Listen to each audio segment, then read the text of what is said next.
राम राम राम हरे हरे, हरे कृष्ण कृष्ण कृष्ण हरे हरे, हरे राम राम राम हरे हरे, हरे कृष्ण कृष्ण कृष्ण हरे हरे, हरे राम राम राम हरे हरे, हरे कृष्ण कृष्ण कृष्ण हरे हरे, हरे राम राम राम हरे हरे, हरे कृष्ण कृष्ण कृष्ण हरे हरे, हरे राम राम हरे हरे, हरे कृष्ण कृष्ण कृष्ण हरे हरे, पुंडलिक वरदारी विठ्ठल श्री ज्ञानदेव तुकाराम पंढरीनाथ भगवान की जय, माऊली ज्ञानेश्वर महाराज की जय, जगद्गुरु संत तुकाराम महाराज की जय, शांति ब्रह्म श्री एकनाथ महाराज की जय, बोलो रे भाई सब संतन की जय, हर हर महादेव। ओम गुरुर्ब्रह्मा गुरुर्विष्णु गुरुर्देवो महेश्वरा, गुरुर साक्षात परब्रह्म तस्मै श्री गुरुवे नमो नमः। नित्यं शुद्धं निराकारं निराभासं निर्जनं नित्यबोधं चिदानन्दं गुरुब्रह्मं नमाम्यहं, गुरुब्रह्मं नमाम्यहं, गुरुब्रह्मं नमाम्यहं।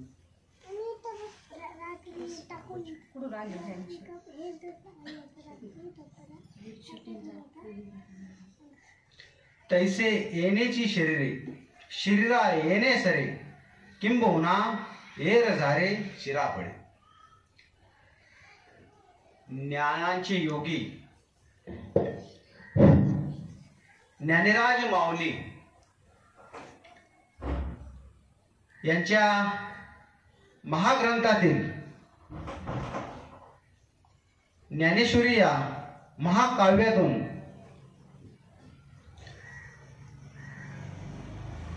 एकशे बारावी ओवी 12व्या अध्यायातील आपण हरिभक्त पारायण पुरुषोत्तम महाराज शिंदे यांचे आज 5वे पुण्यस्मरण त्या निमित्ताने घेतलेले आहे। योगायोग असा, आषाढ शुद्ध त्रयोदशी या दिवशी त्यांची पुण्यस्मरण येते आणि आषाढाच्या महिन्यातच भगवंत परमात्मा परमेश्वर पांडुरंगाचा देखील आषाढ महिना येतो, म्हणजे आषाढी एकादशी येते। हे सर्व पुण्यवंतांचेच नशिबी असतं, हे त्या योगात ती गोष्ट येणे। तसे प्रवचन सुरू करण्याच्या अगोदर थोडा परिहार देणं महत्वाचे आहे। आपण ज्या निमित्ताने इथं जमलो, किंबहुना ज्या निमित्ताने मला इथं सेवेसाठी बोलवलंय, ती सेवा एका अशा पुरुषाची आहे की ज्यांनी आपलं जीवन भगवंताच्या भक्तीमध्ये घातलं आणि भगवंतीच्या भक्तीत घातलं असून देखील हे संसार भक्तिमय केला। संसार भक्तिमय करत असताना भगवंताची आठवण विसरू नये याकरिता त्यांनी आपल्या मुलांचे नाव देखील पांडुरंग आणि हरिदास ठेवले। म्हणजे भक्ती एवढी सखोल, इतकी सखोल की त्याचं विस्मरण होऊ नये म्हणून त्यांनी आपल्या मुलांचे नाव देखील पांडुरंग परमात्म्याशी निगडीत ठेवले। शे होण्यासाठी पूर्वपुण्य लागत आणि अशा महात्म्याच्या 5व्या पुण्यस्मरणानिमित्त ही प्रवचन सेवा। आता ह्या कलियुगामध्ये वर्ष श्राद्ध करणे ही एक फॅशन झाली। असं की त्यांनी केलं म्हणून मी करतो म्हणून त्यांनी केलं म्हणून सगळ्या जगाने केलं आणि सगळे मोठे मोठे महाराज आणले आणि महाराज आणून त्याला एक वेगळं वळण दिलं। परंतु हे जे श्राद्ध घालायचं असतं याच्या मागं कारण आहे. सगळ्यात महत्वाची गोष्ट म्हणजे श्राद्ध हे तुम्हा आम्हा सारख्या सर्वसाधारण माणसाचं होत असतं. वर्ष श्राद्ध तुम्हा आम्हा सर्वसाधारण माणसाचं होत असतं. पण पुण्यस्मरण त्या भक्तगणांचं होत असतं. जे भक्तीच्या वाटेवर चाललेले आहेत त्यांचं पुण्यस्मरण केलं जातं. आणि जयंती ही महात्म्यांची होती. असे 3 प्रकारचे वार्षिक केलेले उत्सव असतात.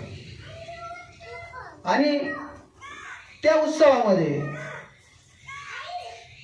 जसे मानवाला जन्मल्यापासून ते मृत्यूपर्यंत आणि मृत्यूच्या नंतरनं हे 16 संस्कार त्याच्या जीवित आत्म्याला व मेल्याच्या नंतर पिंडदानानंतर होणारे हे 16 संस्कार असतात.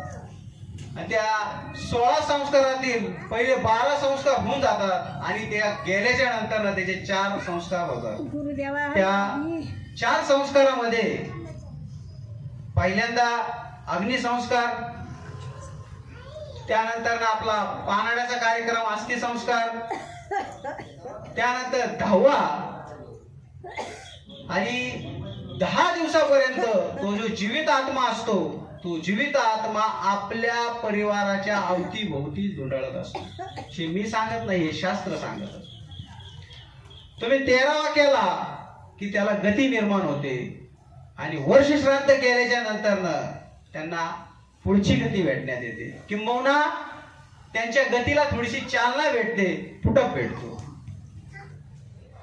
मग अशा वर्ष श्राद्ध केल्याच्या नंतर पहिलं वर्ष श्राद्ध केलं, काही जण पहिलं वर्ष करतात सोडून देतात, दुसरं वर्ष श्राद्ध करतात सोडून देतात. परंतु हे 5वं वर्ष श्राद्ध करणे म्हणजे त्यांच्या भक्तीची आठवण या कुटुंबाला आजपर्यंत त्यांना स्मरण आहे, किंबहुना ते आपल्यातून गेलेत हे त्यांना विस्मरण होत नाही, म्हणून हे पुण्य स्मरण ठेवण्यात आलेलं आहे. आणि भक्ती म्हणजे काय हो? आता तुम्ही म्हणाल त्यांनी केली ती भक्ती वेगळी, आम्ही करतो ती भक्ती वेगळी. हो, भक्तीच्या सगळ्या वाटा वेगळ्या वेगळ्या आहेत. कारण भक्ती एवढी सोपी नाहीये. तुम्ही करता ती भक्ती चुकीची नाही, आम्ही करतो ती भक्ती चुकीची नाही, इतर तर करतात तीही भक्ती चुकीची नाहीये. परंतु भक्ती करत असताना सर्वांना असंच वाटतं की आमची भक्ती थोर, आम्ही भक्ती थोर करतो. जर एवढीच भक्ती थोर करत असताना तुकाराम महाराजांसारखी भक्ती तर आपण करत नाही ना. फार मोठी थोर भक्ती करतात, तरीही ते हनुमंताला विचारतात, काय भक्तीच्या त्या वाटा मज दावाला सुबटा. कोणती अशी भक्ती आहे की जी तुम्ही श्रीरामाच्या हृदयात, श्रीराम तुमच्या हृदयात राहतात, अशी कोणती भक्ती आहे? ती भक्तीची वाट मला सांगा. मग तुम्ही मला सांगा, आपण करतो ती भक्ती करतो का? मग ती झाली वरपांगी भक्ती आपली. नित्य नेहमीच चालू असणाऱ्या क्रमाला भक्ती म्हणतात. आपलं कसं असतं, समजा एखाद्याचा मृत्यू झाला आणि त्या मृत्यूला आपण स्मशानभूमीत गेलो की मग तिथं प्रत्येकाच्या मुखामध्ये एक वाक्य असतं, काय माणसाचं खरं आहे, पाण्याचा बुडबुडा, आज आहे तर उद्या नाही, पाखरासारखं उडून जाणं. हे फक्त बोलाबोलीच झालं. आणि त्याला आपण एकदा अग्नी कष्ट दिलं, अमरधामाच्या बाहेर आलो, अरे अरे अरे अरे जायचं होतं, आज उशीरच झाला बरं का थोडा. शमशान वैराग्य, क्षणभंगुरापुरतं आपल्याला वैराग्य येतं. वैराग्य निघून गेलं की आपण पुन्हा संसाराच्या जाळ्यात. संसाराचं जाळं हे भगवंताचंच आहे, त्या भगवंताचीच निर्मिती आहे. भक्ती आणि संसार हे दोन्ही भगवंताने दिलेले, माया आणि भक्ती. पण तुम्हाला भक्ती करून देऊ नये म्हणून मायेच्या पाशात जकडलंय. तुमची पयोपदी परीक्षा होते म्हणून तुमची भक्ती परिपूर्ण होते. ही माया तोडली की भक्ती निर्माण होते.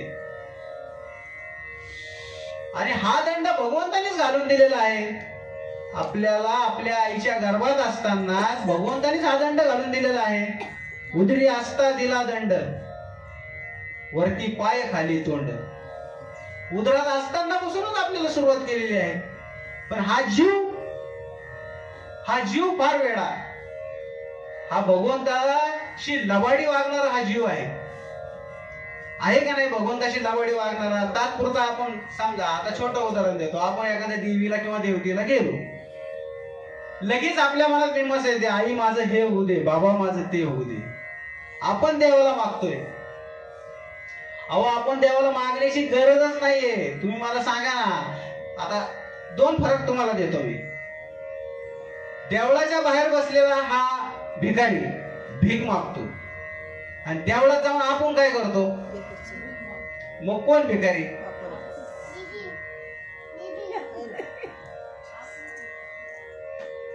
तरी आपण, आणि सगळ्यात महत्वाची गोष्ट, आपण त्याचे अंशच आहोत हे आपण विसरून गेलोय.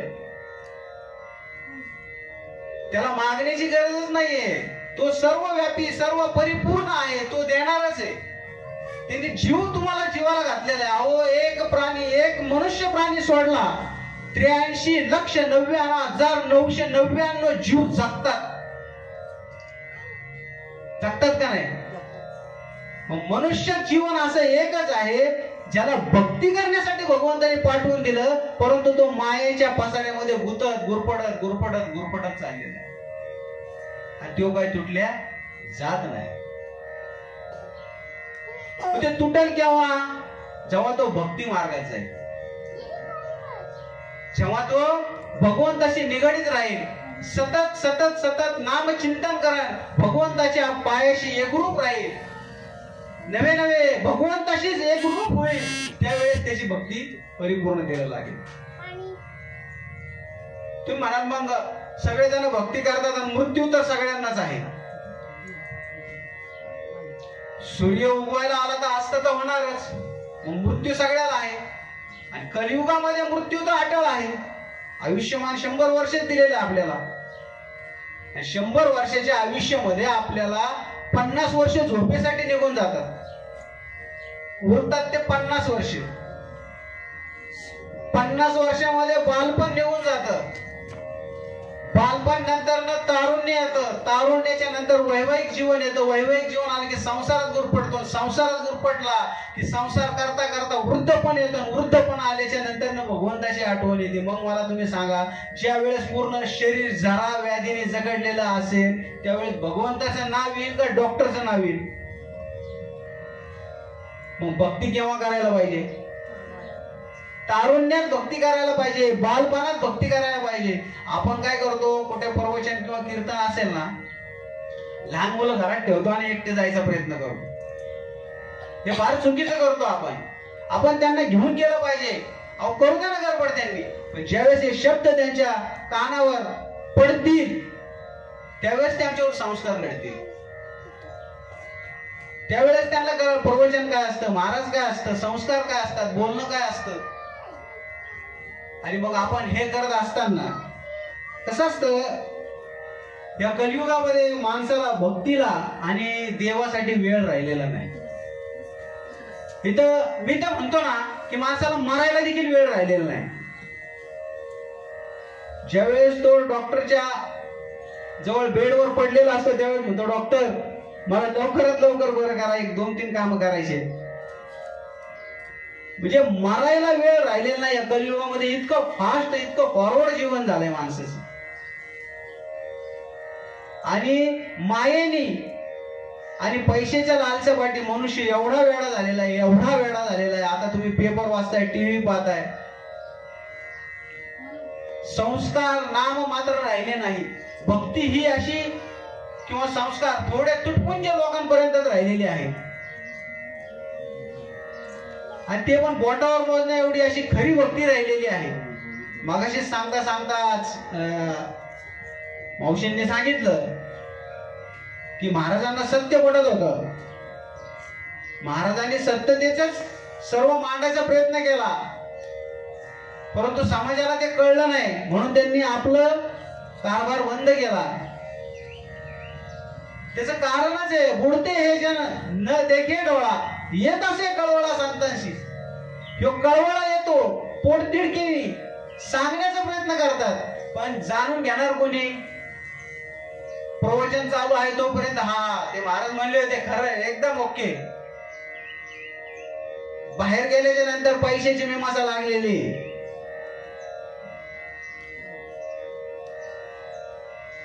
पैशाची एवढी मीमांसा लागलेली आहे की तुम्हाला एक छोटस उदाहरण सांगतो मी दृष्टांत देऊन.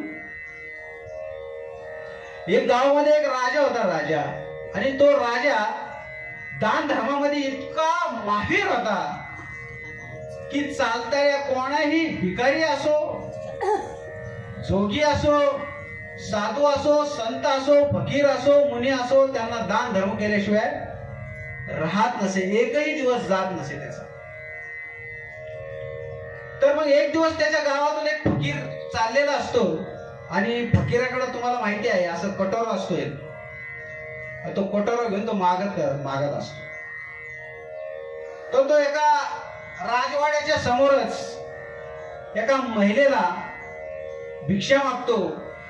तर ती महिला म्हणते, अरे बाबा रे, तू माझ्याकडे का मागायला आला? मी तर 18 पगड माझ्याकडे दारिद्र्य आहे, मी तुला काय देऊ शकते?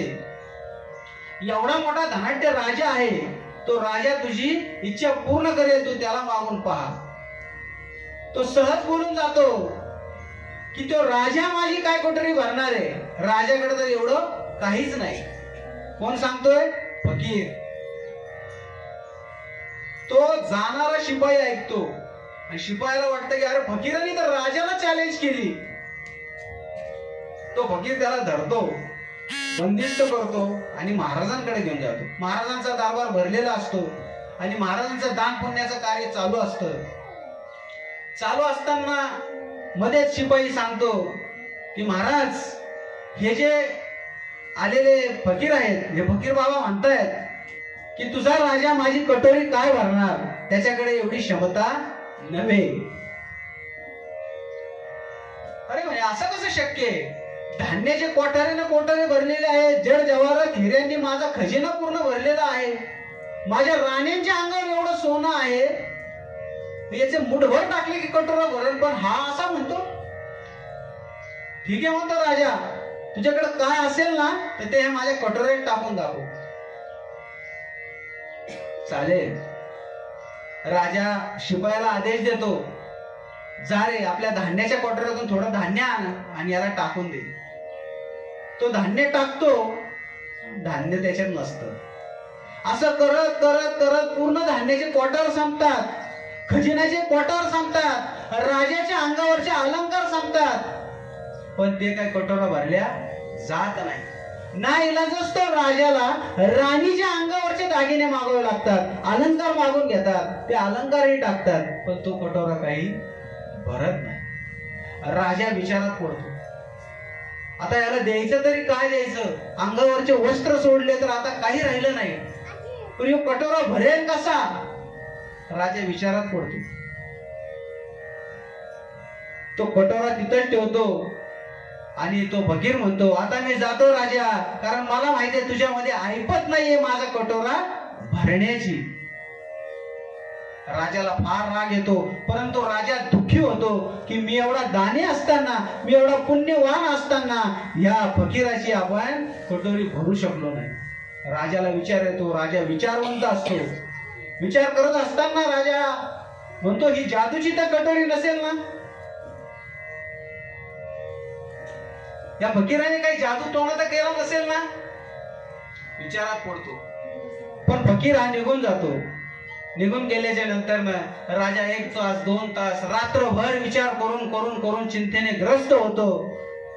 त्याचे अश्रू देखील थांबत नाहीत, कारण पुण्यवंतामध्ये माझं नाव आहे आणि आज त्या यादीतून माझं नाव निघून जाईल. म्हणून राजाला फार विचार येतो, आणि राजा दुसऱ्या दिवशी सकाळी सकाळीच पहारेकऱ्यांना सांगतो, बाबा रे, तुम्ही पहिल्यांदा जा आणि त्या फकीराला धरून आणा. शिपाई पूर्ण गाव शोधून शोधून त्या फकीराला घेऊन येतात. फकीराला आणल्याच्या नंतर फकीर राजाला मुजरा करतो, मानवंदना करतो आणि सांगतो, राजा सांगा मला का बोलवलं? मी तर माझी कटोरी इथंच सोडून गेलो. म्हणे, बाबा रे, तुझ्या या कटोरीचा राज काय आहे? या कटोरीमध्ये काय दडलेलं आहे की जेणेकरून माझं पूर्ण वैभव टाकलेलं असताना ही तुझी कटोरी भरत नाही? तू मला या कटोरीचं राज सांग. ठीक आहे म्हणतो, तुमची जर एवढीच इच्छा असेल तर मी या कटोरीचा राज तुम्हाला सांगतो, पण पहिल्यांदा ही कटोरी मी खाली करतो. ज्यावेळेस तो कटोरी उलटी करतो त्यावेळेस राजाचं पूर्ण संपत्ती, धन धान्य, जवाहरात, हिरे माणिक मोती हे सगळं खाली पडतं. खाली पडल्याच्या नंतर राजा म्हणतो, बाबा आता तरी सांग. सांगतो महाराज, मी 15 दिवसापूर्वी रस्त्यानं येत असताना स्मशानभूमीच्या बाहेर एक कवटी पडली होती. माझ्याकडे मागण्यासाठी काही नव्हतं, मी या कवटीला चमकीचा कागद लावला आणि ती कवटीच घेऊन येतोय. समजलं? दृष्टांत संपला, सिद्धांत सांगतो. ती कवटी एका मानवाची होती. जन्मभर पैसे कमवून देखील ही त्याची हवस संपली नव्हती. मेल्याच्या नंतरही त्या कवटीमध्ये एवढं भरलं तरी संपत नाहीये. कधी संपणार? हवयास कधी संपणार?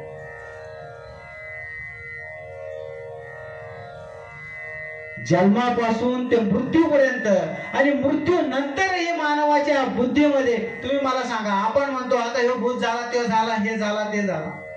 का हो? देव आहे, धर्म आहे, भूत पण आहे ना, पण त्याचा जीव का गुटमळला? कुठेतरी गुंतला, देव मायेमध्ये गुंतला. म्हणूनच साधू संतांनी सांगितलंय, नको नको म्हणा गुंतू माया जाळी, काळ आला जवळी ग्रास वया. काळाची बावडी पडेल बा जेव्हा, सोडविना तेव्हा माय बा.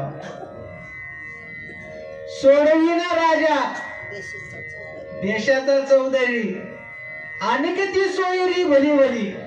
किती जरी सोयरे आले, मरणाला माणूस पडला, ते म्हणेल का मी एक दिवस त्याच्याजवळ मुक्काम करतो? हा, लय मोठी ऑडी मध्ये फिरणारा माणूस आहे, आपण म्हणतो का त्याला नाही आता मृत्यू झाला त्या ऑडी मध्येच नेतो अमरधामला? पट्ट्यावधीचा बंगला, शेवटची आंघोळ अंगणात.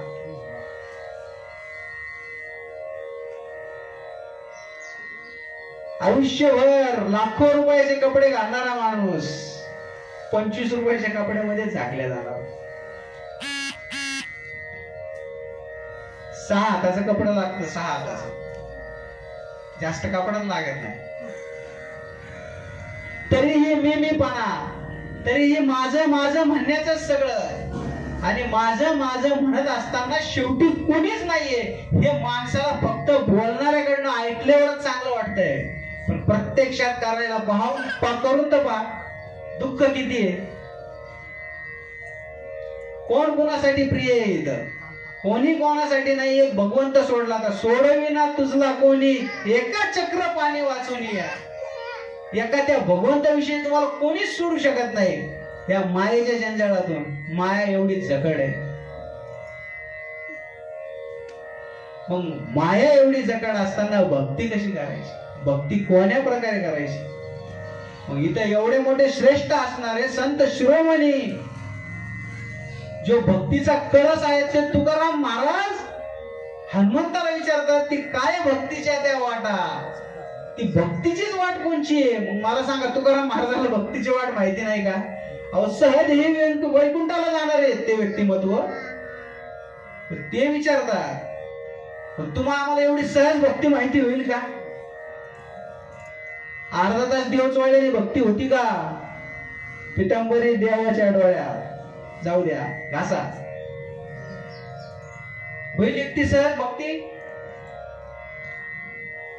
भक्ती ऐशी सुळावरील पोळी आणि निवडे तो विरळा शूर. शूरवीर सांगितलंय त्याला. राजाला शूरवीर म्हणतात, त्याला शूरवीर म्हणलं ज्याने भक्ती निवडली त्याला. मग महाराजांनी एवढे दिवस काय केलं? शूरवीराचंच काम केलं. आणि शूरवीरांनाच यातना होत असतात. सगळ्या जगाचे बोलणं शूरवीरांनाच खावे लागत असतात.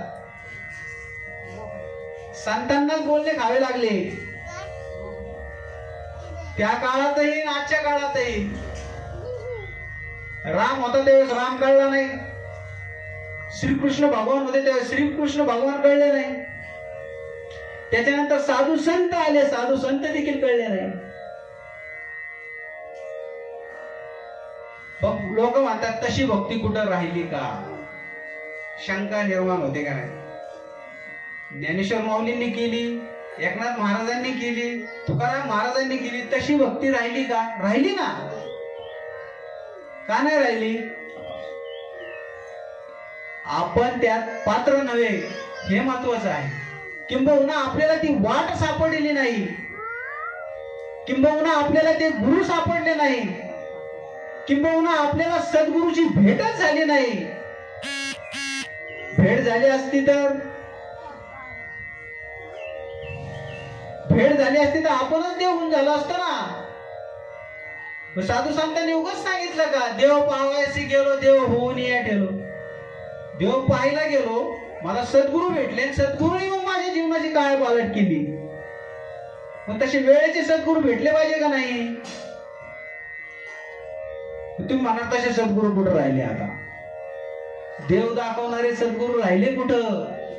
अहो आहेत ना, शोधा ना. शोधल्याशिवाय सापडतील का?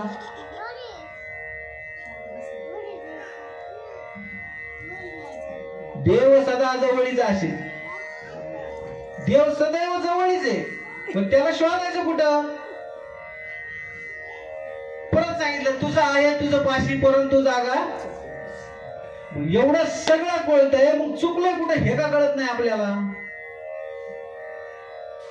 मनुष्य देहात आल्याच्या नंतर मला सांगा 83,084 लक्ष योनी आहे. एक माणूस सोडून द्या, सगळेजण पोट भरतात का नाही या विश्वात? कोण उपाशी राहिलेलं आहे? कोणीच नाही. फक्त माणूस हा धडपड करतो, जागण्याची धडपड रोज करतो.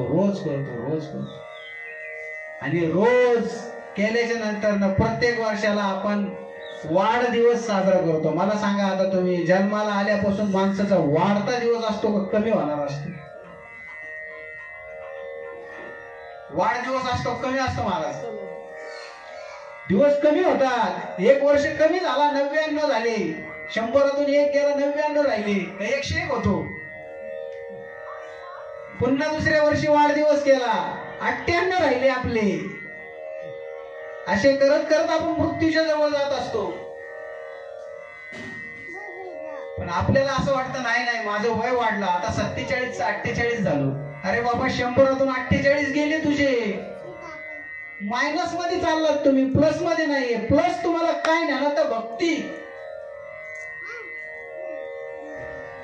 भक्ती अशी करा, नामस्मरण असं करा, भगवंताचं नाम असं घ्या की ज्याचं करून देवावर त्याचं ऋण झालं पाहिजे, देवावर त्याचं कर्ज चढलं पाहिजे, आणि त्या कर्जासाठी तुम्हाला सोडवणूक झाली पाहिजे. हे जे वर्ष श्राद्ध घातलं ना, हे वर्ष श्राद्ध जे घालतात ना, हे कर्मकांड जे करतात ना, हे त्याला पुटअप करण्यासाठी करतात. हे जे घातलं, मला दिली सेवा प्रवचनाची, मी भक्ताचं वाङ्मय करतोय किंवा भक्ताची भक्ती तुम्हाला सांगतोय, हे त्यांना एक प्लस पॉइंट आहे. तुम्ही ऐकताय, श्रवण ही भक्ती आहे. नविदा भक्तीमध्ये श्रवण ही सगळ्यात पहिली भक्ती आहे. ही पहिली भक्ती तुम्ही ऐकताय, याचा लाभ त्यांना. याच्यानंतर ना अन्नदानाचा कार्यक्रम आहे, याचा लाभ त्यांना. यानंतर ना तुम्ही सांगणार जगाला. काय सांगणार इथून गेल्याच्या नंतर ना? हो आम्ही अमुक फलाण्याच्या पुण्यस्मरणाला गेलो होतो, वर्षश्राद्धाला गेलो होतो. हे काय झालं सांगितल्याच्या नंतर ना प्लस पॉइंट त्यांना. त्यासाठी वर्षश्राद्ध आहे, त्यासाठी पुण्यस्मरण आहे. हे काही चेष्टा किंवा पोरखेळ नाहीये, कोणी करायचं म्हणून करत नाहीये. हे त्यांची आठवण आहे. त्या जीवाने एवढ्या दिवस महाराजांनी भक्ती स्वतःपुरती केली नाही, परमार्थ स्वतःपुरता केला नाही. इतरांनाही सांगावा किंवा माझ्यापाशी लुप्त होऊ नये म्हणून भक्ती मार्गात त्यांचे दोन्ही मुलं सोडलेत. ते भक्तीचा प्रचार करतात, प्रसार करतात. असं नव्हे की प्रवचनच केलं किंवा कीर्तनच केलं किंवा कीर्तनकारच झाला किंवा प्रवचनकार झाला म्हणून भक्ती पुढे जाईल किंवा प्रसार होईल, असं काही नाही. कोणत्या तरी माध्यमातून पांडुरंग परमेश्वराचं गुणगान गाणे हीच मोठी भक्ती आहे. सतत जपत बसणे ही भक्ती नव्हे, सतत त्याचं स्मरण राहणे ही भक्ती आहे. मग जन्माला येऊन केलं काय?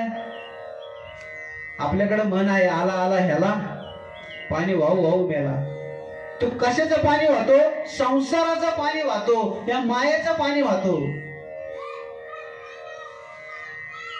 या जड जीवाचा उद्धार करण्यापेक्षा त्याला जडत्व जास्त निर्माण होतो या मायेला गरासल्यामुळे.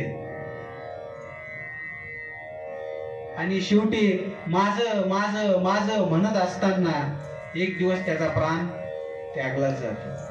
मग केव्हा भक्ती करणार? भक्ती जोपर्यंत शरीर चांगलं आहे, शरीर उत्तम आहे, तोपर्यंत भक्ती करावी. मला सांगा, आपण म्हणतो शेवटच्या क्षणी भगवंताचं नाम घेतलं ना किंवा नाव घेतलं ना तर आपण वैकुंठाला जाऊ. मला सांगा, आयुष्यभर जर तुम्ही भगवंताचं स्मरणच केलं नाही तर शेवटच्या क्षणाला तुम्हाला त्याचं आठवण येईल का? येईल आठवण? शेवटच्या क्षणाला आपल्याला मायेचीच आठवण येणार, संसाराचीच आठवण येणार. निरंतर निरंतर त्या भगवंताचं नाम, निरंतर त्या भगवंताचा ध्यास. काम करत असताना मला माहितीये जीवाला वेळ नाहीये. माझी बहिणाबाई सांगते, ये रे माझ्या जीवा काम पडलं आमाप. काम करता करता देख देवाचीच रूप. काम करता करता बघा ना, तुम्ही सांगितलं काम सोडून द्या, बसा टाळ कुठं. काम करा, कामामध्ये राम पहा. जे काम करतात ते राम पाहून काम करा, काम सोडून देऊ नका. याच्याही पलीकडे जाऊन बहिणाबाई सांगते, जगणं कसं असावं, जीवन कसं असावं. जग जग माझ्या जीवा जग अस रे मोलाच, धर्तरीच्या मोलाच उंच गगनासारख. जगणं असं जगू नका नुसतं आला आला ह्याला पाणी वाहू मेला, असं जगूच नका जीवन. महाराजांनी त्यांचं जीवन तसं जगलंय परमार्थामध्ये. शेवटपर्यंत भक्ती केली. माझं त्यांचं ज्यावेळेस बोलणं झालं त्यावेळेस सरळ साधेपणाचं एकदम, कुठेही महाराजाचा लवलेश नव्हता. एक सामान्य माणूस समजून सांगतो असं समजून सांगत होते मला. आमचं फार थोड्या काळ बोलणं झालं, परंतु फार महत्वाचं बोलणं झालं महाराज. त्यांच्याकडनं शिकायला भेटलं की माणसाने साधा असावा, सरळ असावा. कारण पांढरा वेश धारण केल्याच्या नंतर ना मी महाराज म्हणून जीवन जगण्यात भरपूर लोक जगतात, एक वेगळे पण दाखवतात. तसं नव्हे, एक साधारण व्यक्ती, परंतु आतून तो वेगळा असावा, वरून नव्हे. वरून टापटीप राहिल्याने तो वेगळा दिसेलच, परंतु आतून तो वेगळा. वेगळा कसा? भगवंताशी लीन असणारा वेगळा असावा. कारण इथं थोडासा ज्ञान झालं की माणसाला अभिमान येतो. अभिमान आला की माणूस तुटत चालतो, आणि तुटला की तो वाया गेल्याशिवाय राहत नाही. महाराजांनी ते सांगितलंय, भक्ती प्रेमे विन ज्ञान नको देवा. अभिमान, अभिमान आला तर काय होईल? तो वाया जाईल. तुका म्हणे अभिमाने नाडाला वायाच गेला, तो राहणारच नाही तो. मग या जड जीवाला, या जीव आत्म्याला आपल्याला काय करावं लागेल? सातत्याने त्या परमेश्वराच्या पायावर घालावं लागेल. पण ते कसं? कारण हे शरीर जे आहे 5 तत्वांनी बनलेलं आहे, परंतु ही जी पूर्ण स्थिती जी आहे ती 5 तत्व म्हणजे 5 कर्म इंद्रिय, 5 ज्ञान इंद्रिय, मन आणि बुद्धी यापासून हे पूर्ण शरीर आहे. जसं भगवंताने 5 तत्वांनी बनवलं, त्या 5 तत्वातच शेवटी लीन होतो. कसा लीन होतो? ज्या वेळेस त्याला शरीराला दहन केलं जातं, वायू रूपाने धुराकडे जातो, प्रकाशमय रूपाने पहिल्यांदाच गेलेला असतो. शेवटी त्याची माती तयार होते, ती माती घेऊन आपण नदीला सोडतो. झाले 5 तत्वात लीन. पंचतत्वाचा देह पंचतत्वात लीन होणार आहे. कारण हे शरीर आपलं नव्हे, हे भाड्याचं घर आहे. कोणाचे हे घर? हा देह कोणाचा? आत्मा राम त्याचा तोची जाणे. आत्मा राम ओळखायचा आपल्याला, निष्काम शरीर ओळखायचंच नाहीये. हे साधन दिलंय भगवंताकडे जाण्यासाठी. हे काय दिलंय? साधन दिलं. जहाज आपली आहे, मंदिराला आपल्याला जायचंय. जहाज आपल्या बापाची का? नव्हे, आपण प्रवासी आहोत. प्रत्येक जण इथे एक प्रवासी. आपल्याला उतरायचंय उद्या. आपण जन्माचा सोहळा करतो, मृत्यूचा सोहळा कोणी करायचा? इथं प्रत्येक एक जीव जगण्यासाठी धडपडतोय. अहो उद्या मरणार आहोत, तर मरण्याची काय तयारी आपली? इथं प्रत्येकाला सांगा बरं, तुमच्यातलं कोणी मारायला तयार आहे? आता कोणीच मारायला तयार नाही. प्रत्येकाला जगायचंय. बरं का जगायचंय? माहित नाही. सुखासाठीच जगायचंय. सुख आहे का? मग जगायचं तर खरं. जगायचं तर सुखासाठी जगायचंय. बरं सुख शोधतो, कुठपर्यंत सुख शोधावं? त्याला पण लिमिट आहे. अहो एखाद्याचं लग्न होत नाही म्हणून नवसं चालतात. बरं लग्न यावा तेव्हा लग्न झालं तर मुलं होत नाही म्हणून नवसं चालतात. बरं नशिबाने मुलगा झाला तर मुलगा नीट राहावा म्हणून नवसं चालतात. बरं मुलगा असा तसा शाळेत घातला तर शाळेतून नीट पास व्हावा म्हणून नवसं घालतात. बरं तिकडून तो मोठा झाला, त्याला नोकरी लागावा पुन्हा नवस चालू आहे. बरं तो नोकरीला लागला, त्याला चांगली बायको भेटावा म्हणून नवस चालू आहे. बरं त्याला बायको चांगली भेटली, चांगली नाही तर आपला नवसच झाला. मग हाय का सुख? एवढ्या सगळ्या बोलण्यात सुख आहे का? बरं मुलाचा मुलगा झाला, त्याला मुलगा व्हावा म्हणून परत नवस चालू आहे. हे राडगाड्यात सगळं असंच चाललंय ना. सुख आहे का? सुख कुठे? सुख आहे देवापाशी. देव कुठे? देव आपल्यापाशी. म्हणून तुम्ही जागा चुकलाशी. हे शोधत नाही आपण. आपण फक्त भटकंती करतोय सुखासाठी सुखासाठी सुखासाठी. अहो सुखच नाहीये प्रपंचात. सुख असते तर लोक तळतळले असते का? सदा सर्व सुखी असा कोण आहे? विचारी म्हणा तूच शोधून पाय. तू शोधून पाय पुढे येते. मग आपल्या आपण शोधावे लागेल का नाही? ते शोधण्यासाठी काय करावं लागेल आपल्याला? एखादा सद्गुरू शोधावे लागेल. पहिल्यांदा वेळेचा असा सद्गुरू शोधावे लागेल की सद्गुरू आपल्याला ओळख करून दाखवेल. तुम्ही गुरुची काय गरज आहे? मी माळ घातली मस्त पैकी, मी काय खात नाही पेत नाही, एकदम मस्त चाललंय माझं.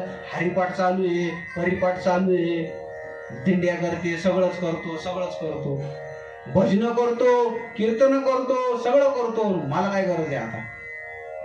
जमन? अहो देवाला करावे लागला, गुरु करावे लागलं का नाही? रामाने गुरु केला, श्रीकृष्णाने गुरु केला, तर त्यांना गरज होती? नव्हती गरज.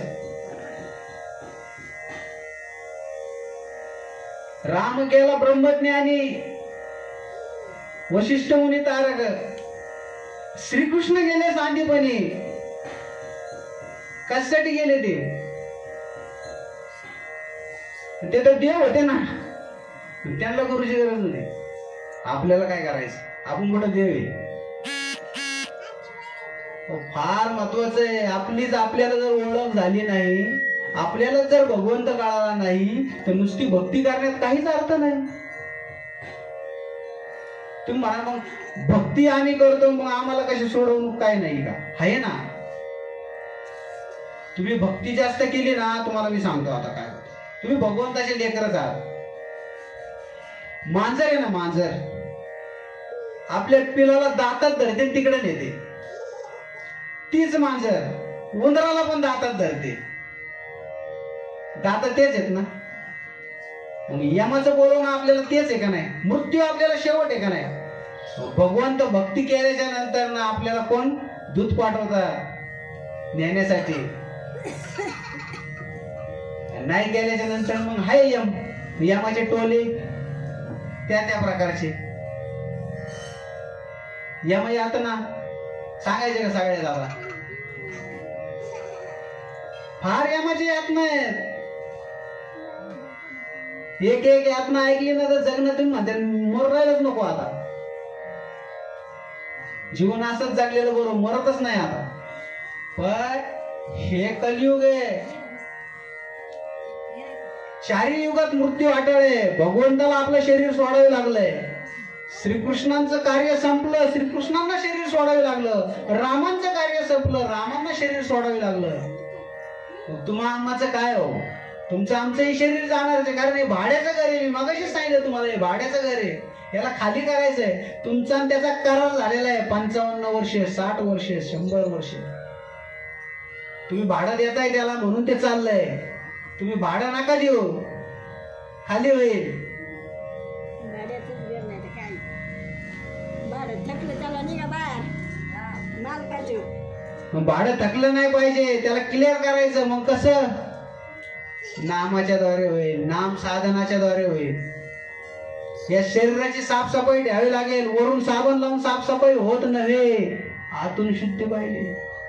दारूच्या बाटलीचं झाकण बंद करा आणि दारूची बाटली गंगेत बुचकळून आणा. शुद्ध झाली का? म्हणायचे नामस्मरण कीर्तन पाहिजे होते जळते ना अंतरीचे पापे नामस्मरणाने जळतच पापे. बघा. असं बकरी करूनच ती जळत. वय वाया नाही घातलं त्यांनी. ती बाटली काय करावं लागेल एमटी करावी लागेल.